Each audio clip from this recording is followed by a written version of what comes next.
Zé Luiz está aqui comigo. Está acontecendo em Porto Velho a 14ª edição do Cine Amazônia, por quem eu tenho um carinho assim enorme. Eu vi o Cine Amazônia nascer. Bom da gente ficar velho é por causa dessas coisas.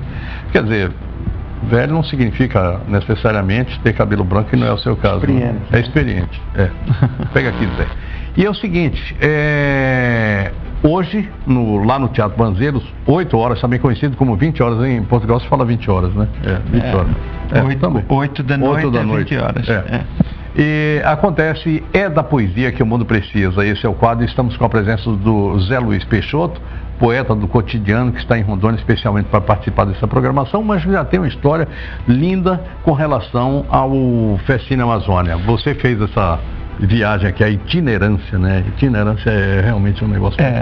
Porque o Festcine Amazônia tem esses dias aqui em Porto Velho, que é a sua atividade central, mas depois tem um momento que é muito bonito, no qual eu tive a oportunidade de participar, que é uma itinerância no Mamoré e no Guaporé, num barco, parando num e na outra margem, ou seja, no lado do Brasil e também no lado da Bolívia, por todas essas comunidades, levando cinema, que é a principal área do festival. Sempre que se chega, monta-se um telão, monta-se um espaço onde se vai mostrar o cinema, mas também no ano em que eu participei havia poesia, que era eu próprio que assegurava, música e circo também. O chuchu. Nesse caso, nesse ano em particular, que foi em 2013, tinha um outro palhaço, que era o Martim Martínez, que era um palhaço argentino. Foi um ano de folga do palhaço chuchu. Me diz uma coisa, o seu cotidiano é poesia, e você tem a língua portuguesa riquíssima de poesia, você tem grandes poetas lá da sua terra. Sim. E nós temos aqui alguns poetas também, claro. Eu sei que você bebeu de todas as duas fontes. Claro. Nessa tribo, quem é que você conhece e admira aqui no Brasil? E lá em Portugal, quem é aquele momento grande da poesia? Eu sei que você é um desses momentos grandes atuais, mas quem é que está sendo um momento grande da poesia lá em Portugal? Contemporânea, além de ti. Bem, há um nome da poesia portuguesa que eu tenho-me apercebido nas viagens que tenho feito pelo Brasil, que quase que se pode dizer que é tendo vivido em Portugal e sendo português, a verdade é que ele é tão querido aqui no Brasil que quase que é brasileiro também. E refiro-me ao Fernando Pessoa, um autor que não se pode ignorar, um autor que ninguém pode escrever poesia. Fernando Pessoa é brasileiro. A gente emprestou lá para vocês, assim, somente o registro, mas ele é brasileiro. Aqui eu fiquei, desde as primeiras vezes que eu vim ao Brasil, que já foi há mais de 10 anos, que eu fiquei muito impressionado, porque lá em Portugal eu não sabia desse amor que existe tão generalizado pela obra do Fernando Pessoa, que é realmente incrível aqui um pouco por toda a parte. E comecei por referir este nome porque efetivamente é um monumento da língua portuguesa. É um autor que, como eu dizia, não se pode ignorar, não se pode escrever e não tomar em conta aquilo que foi a obra do enorme Fernando Pessoa. Mas além disso, é claro, já passámos por muito, e estávamos a falar antes, como eu nasci em 1974. E eu estava lá olhando essa coisa de 1974, né? A Revolução dos Cravos, né? A revolução que aconteceu no dia 25 de abril de 1974 e que terminou uma ditadura de 48 anos.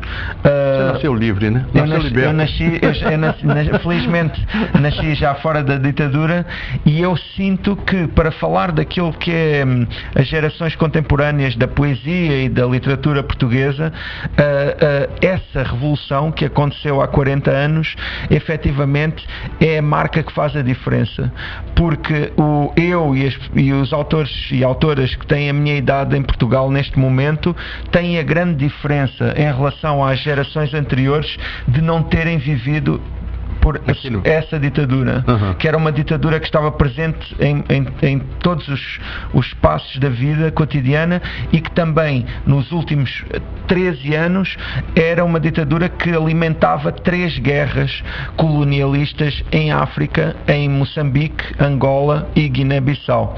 Ora, quem escrevia antes de 1974 tinha necessariamente de se posicionar perante esse regime político que estava a marcar a vida de toda a gente.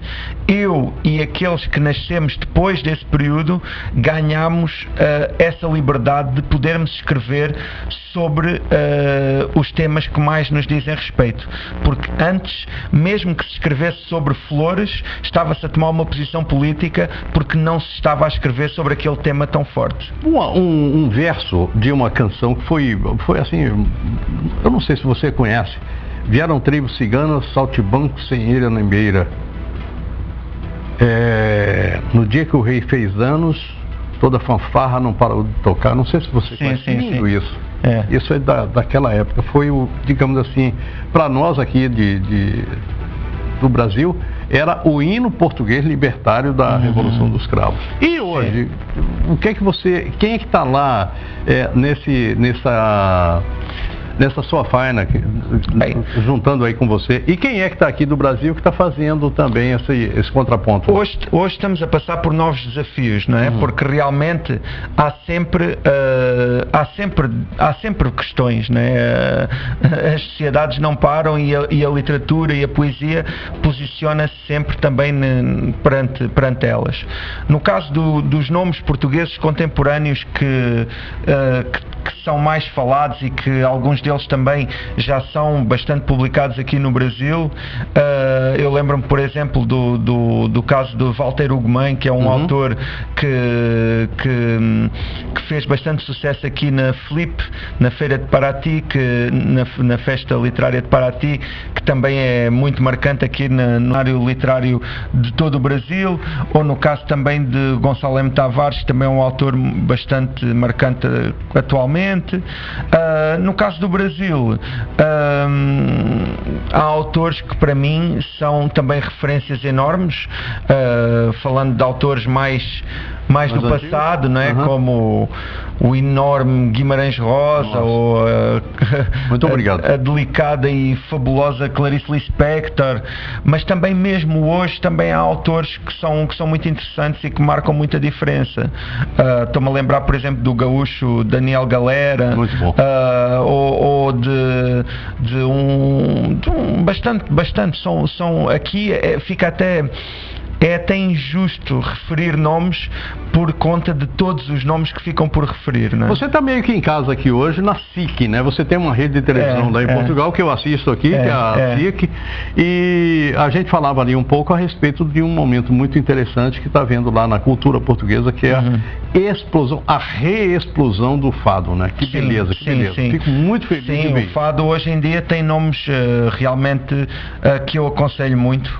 A Marisa é um dos nomes internacionalmente mais falados, mas há nomes que hoje em dia o acesso é muito fácil, basta digitar lá no YouTube, e eu aí aconselho as pessoas a, por exemplo, chegarem ao YouTube e a digitarem Gisela João, por exemplo, que é uma voz absolutamente notável, ou tantas outras.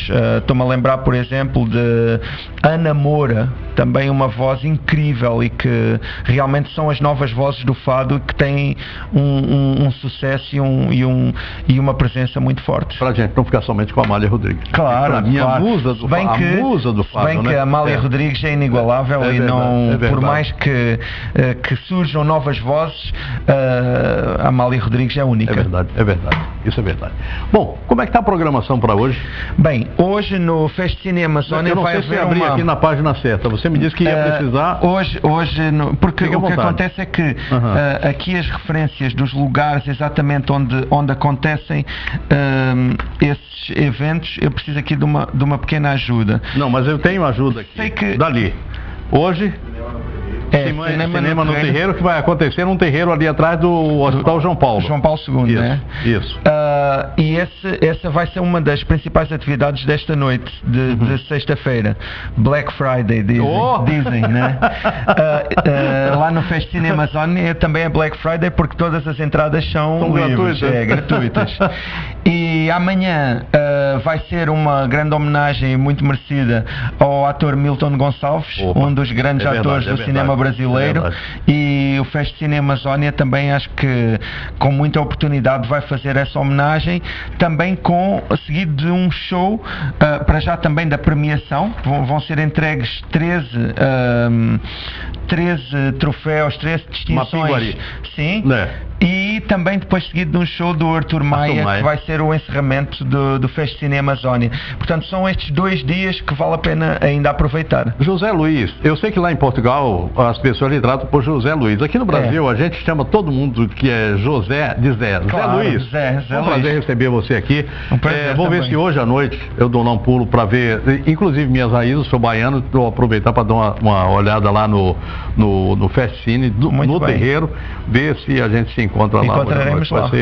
Vai ser realmente um prazer. E fico feliz de saber que você está com um livro pronto da última itinerância. Sim. Que deve lançar. Eu esperei que você fosse lançar agora. O Jurandir disse que você estava escrevendo esse livro durante a viagem, né? Então eu fiquei assim, opa, então já vem aí alguma coisa. Festcine tem isso, né? É sempre o que se faz hoje é o produto que está vindo amanhã. Parece que está sempre um modo perpétuo. O Festcine, além do muito que é inspirador, também tem este serviço de fazer chegar esta cultura, não só às pessoas aqui de Porto Velho e trazer cultura, que muitas vezes seria difícil chegar cá de outra forma, mas mesmo também no caso das itinerâncias, é altamente gratificante para quem faz esse trabalho também levar essa cultura e fazê-la ver ali a ser recebida por olhos tão puros. Sabe o que eu acho tão interessante, apenas para encerrar aqui, é ver as pessoas se vendo no cinema, né? Essa é uma coisa tão bonita, tão querida. Eu tenho um amigo aqui chamado Mário Gonçalves, que na verdade todo mundo chama aqui de Mário Português, um querido amigo que está nos assistindo agora e que deve estar lá às lágrimas, como sempre, né? Não pode falar da Santa Terrinha, que ele vai às lágrimas. Então, o meu querido Mário Português, um grande abraço. Um abraço para ele, um abraço para ele. Obrigado, Zé. Obrigado. Um abraço bem grande. Obrigado. Gente.